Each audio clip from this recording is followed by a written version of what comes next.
अस्सलाम वालेकुम class 9th। आज हम सर न्यूटन का सेकंड लॉ ऑफ मोशन को स्टडी करने जा रहे हैं फिज़िक्स में।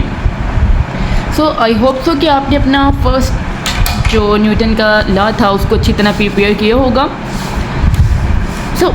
हमारा जो फर्स्ट लॉ था न्यूटन का, that was about motion, force के मतलब, मोशन एंड फोर्स के मतलब कि फ़ोर्स लगेगी तो मोशन होगी, हरकत होगी, और अगर कोई फ़ोर्स अमल ना करे तो हरकत नहीं होगी। अब हम आ जाते हैं सर के सेकंड लॉ की तरफ, जो कि हमारा बेसिकली एक्सेलरेशन से मुतल्लिक है। फर्स्ट ऑफ़ ऑल आपको जानने की ज़रूरत है कि एक्सेलरेशन क्या है। एक्सेलरेशन के बारे में आपने इससे पहले वाले चैप्टर में, सेकंड चैप्टर में बहुत अच्छे तरीके से पढ़ा है कि एक्सेलरेशन क्या होता है, कि जब किसी जिस्म की वेलोसिटी में जो चेंज आता है तो उस चेंज को हम क्या बोलते हैं, एक्सेलरेशन बोलते हैं। तो जब ज़ाहिर बात है फोर्स लगेगी तो वो उसकी वेलोसिटी को जो या उसकी जो हरकत की मिकदार है उसको तो वो चेंज करेगी, या तो वो उसकी वेलोसिटी को, स्पीड को बढ़ा देगी या फिर उसको क्या कर देगी, कम कर देगी।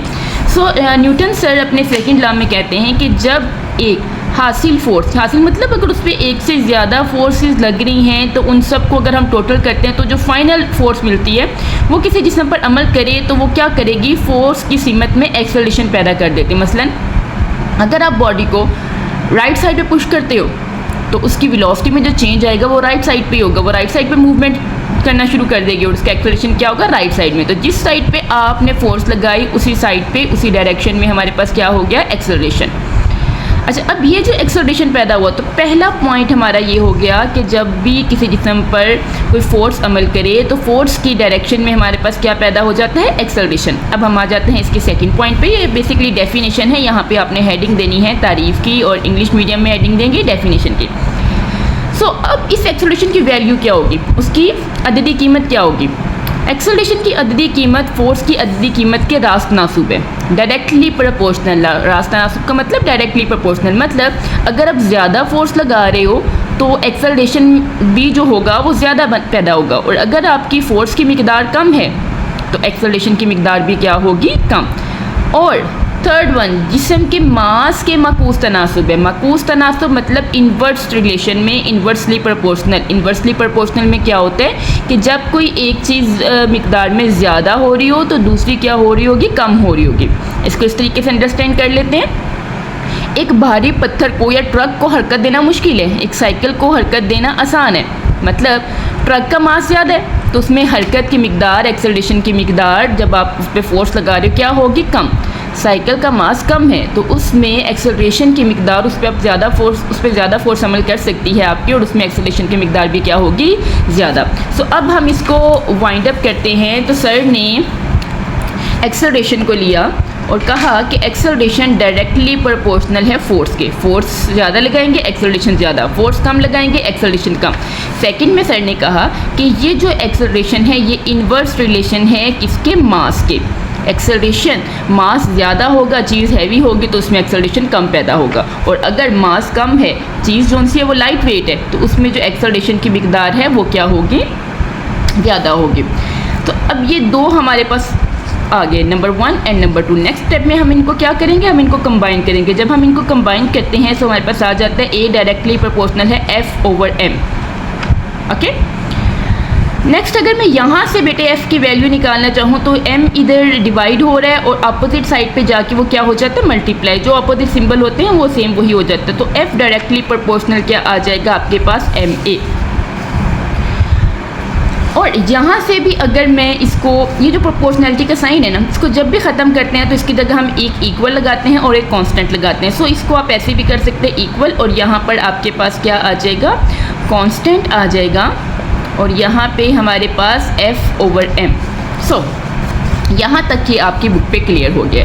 अब नेक्स्ट हम आ जाते हैं इस, अगर हमें कांस्टेंट की वैल्यू निकालनी हो तो वो क्या वैल्यू होगी, ऐसे यूनिट्स के मुताबिक। अच्छा, ये हमने इसके जितने भी यूनिट्स लेने हैं वो ऐसे ही के लेने। मास का यूनिट क्या होता है, किलोग्राम। फोर्स का यूनिट क्या होता है, न्यूटन।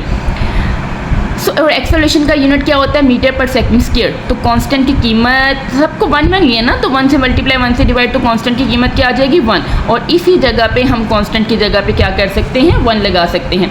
यहाँ पर मैं तो करके दिखा देती हूँ। देखिए बेटे, ए हमारे पास आया इक्वल के कांस्टेंट F/m। अच्छा जी, ये भी ले लिया हमने 1 कांस्टेंट, तो ऐसे ये भी ले लिया 1 और ये भी क्या ले लिया 1 1 से डिवाइड होके 1 आ गया उस साइड पे जाके, ये भी 1 से डिवाइड हुआ, तो आंसर हमारे पास क्या आ गया 1। तो कांस्टेंट की कीमत क्या होगी 1। नेक्स्ट पे हमने क्या किया, कांस्टेंट की जगह पे उसकी 1 की वैल्यू लगाई, 1 को f से मल्टीप्लाई किया तो जाहिर बात है f ही आएगा। 1 को किसी भी चीज़ से किसी भी नंबर से मल्टीप्लाई करें तो हमारे पास सेम वही आता है। नेक्स्ट जो मैंने आपको पहले बता दिया कि m इधर डिवाइड हो रहा है तो जाके मल्टीप्लाई, तो f इज इक्वल टू क्या आ गया ma।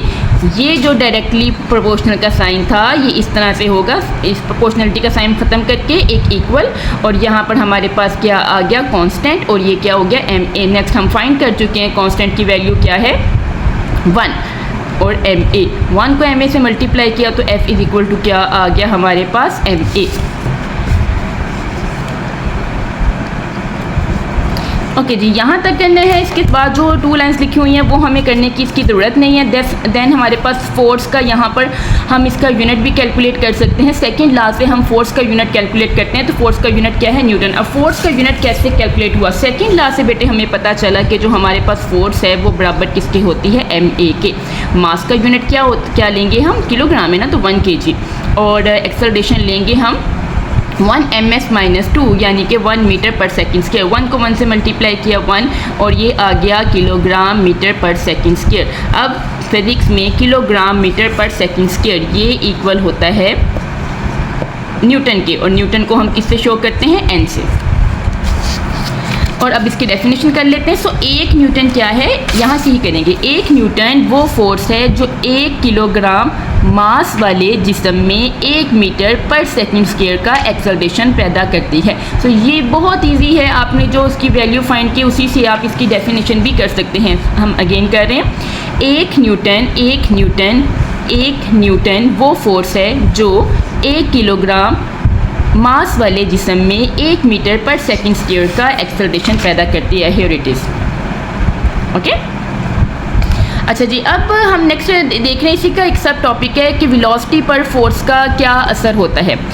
न्यूटन का दूसरा कानून हमें ये भी बताता है कि फोर्स किसी जिस्म में, ये भी हमने कर चुके हैं ना, कि फोर्स लगेगी तो उसकी वेलोसिटी चेंज हो जाएगी, और उसमें वेलोसिटी को चेंज को क्या बोलते हैं, एक्सेलरेशन। और अगर वो नेगेटिव साइड पे कम हो रही तो उसको हम क्या बोलेंगे, डिसेलरेशन। क्योंकि वेलोसिटी एक वेक्टर मिकदार है इसलिए तब्दीली वेक्टर है ना, तो अगर फोर्स की वजह से उसकी स्पीड ज़्यादा होगी, वेलोसिटी ज़्यादा हो गई या कम होगी, तब भी एक्सेलरेशन पैदा होगा। और अगर फोर्स की वजह से उसकी डायरेक्शन चेंज होगी, पहले वो राइट में जा रहा था लेकिन आपने फोर्स लगाकर उसको लेफ्ट साइड पे कर दिया, तो तब भी एक्सेलरेशन पैदा होगा। तो वेलोसिटी फोर्स के लगने से दोनों तरह से चेंज होगी, अददी कीमत के लिहाज से भी और डायरेक्शन के लिहाज से भी।